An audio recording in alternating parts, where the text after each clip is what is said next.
જય શ્રી કૃષ્ણ. રાધે રાધે. રાધે સત્સંગમાં સત્સંગનું રસપાન કરતા સર્વે આત્મીયજનો, શ્રી વલ્લભની પ્રેરણાથી પ્રેરાઈને રાધે સત્સંગમાં આજે આપણે શ્રીનાથજી ચરિત્રામૃતમાં વ્રજવાસીનું જૂઠું દહીં કેટલા પ્રેમથી શ્રીજી બાબા આરોગતા તે વિશે એક સુંદર પ્રસંગ જોઈએ. પરંતુ તે પહેલાં આપે જો રાધે સત્સંગ ચેનલને સબસ્ક્રાઈબ ન કર્યું તો સબસ્ક્રાઈબ કરશો, જેથી નિત્ય સત્સંગની જાણ આપને થઈ શકે. શ્રી ગોવર્ધનનાથ કી જય. પ્રિયજનો, શ્રીનાથજી ચરિત્રામૃતમાં શ્રી હરિરાયજીએ શ્રીજી બાબાની વ્રજવાસીઓના જ ઘરના ગોરસની જીદ કેવી હતી તે વિશે એક સુંદર પ્રસંગ આલેખ્યો છે. તો તેમાં આપશ્રીના ભોગ સેવા ક્રમમાં બુંદી, ઠોર, મઠડી, લાડુ આવી અનેક સામગ્રીઓ આવતી. એમાં વ્રજવાસીના ઘરનું દૂધ, દહીં પણ રોજ વારાફરતી એક ઘરનું આવે.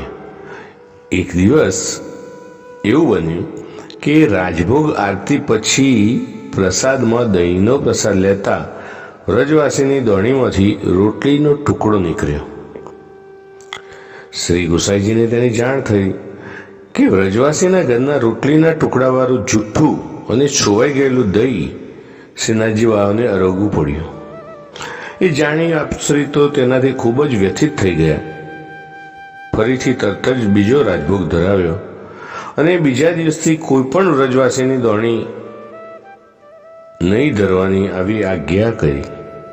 બીજા દિવસે રાજભોગમાં વ્રજવાસીના ઘરની દોણી કે જેમનો વારો હતો તે પધરાવી તો ગયા, પણ એના બદલે મંદિરના જ દૂધઘરના ભંડારાની દહીંની દોણી ધરાવી. ત્યારે શ્રીજી બાબાએ તો બારહટ પકડી કે જ્યાં સુધી વ્રજવાસીના ઘરની દહીંની દોણી નહીં આવે ત્યાં સુધી અમે રાજભોગ નહીં આરોગીએ.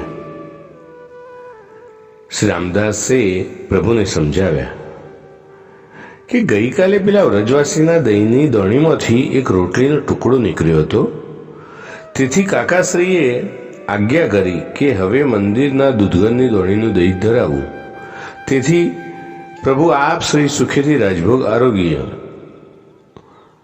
ત્યારે વ્રજવાસી પ્રત્યેનો અત્યાધિક પ્રેમ અને સ્નેહ પ્રગટ કરતા શ્રીજી બાબા બોલ્યા કે અત્યારે જ કાકાશ્રીને જઈને કહો કે ભલે રોટલીનો ટુકડો નીકળ્યો અને છતાંય જ્યાં સુધી વ્રજવાસીના ઘરની દોણી ધરવામાં નહીં આવે તો આજથી અમે રાજભોગ આરોગવાનું બંધ કરીએ છીએ.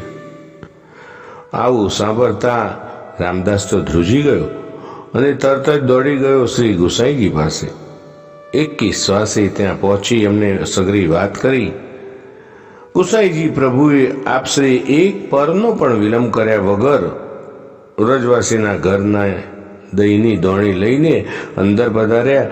લાડ લડાવતા ખૂબ કોમળ વાણીમાં બોલ્યા, બાબા જુઓ આપના વ્રજવાસીની પ્રિય મીઠા મીઠા દહીંની દોણી લાવી દીધી છે, હવે તો આપ રાજભોગ આરોગશો ને. શ્રીજી બાબાને ખૂબ વહાલ કર્યું કે શ્રીનાથજી પ્રસન્ન થયા અને રાજભોગ આરોગ્યા.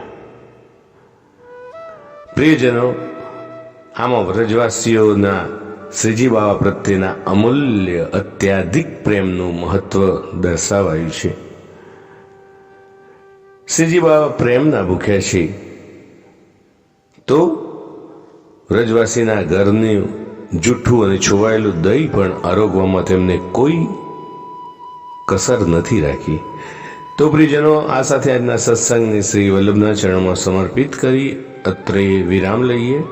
ફરી મળીશું રાધે સત્સંગમાં નવા સત્સંગ સાથે. શ્રી ગિરિરાજ ધરણ કી જય. જય શ્રી કૃષ્ણ. રાધે રાધે.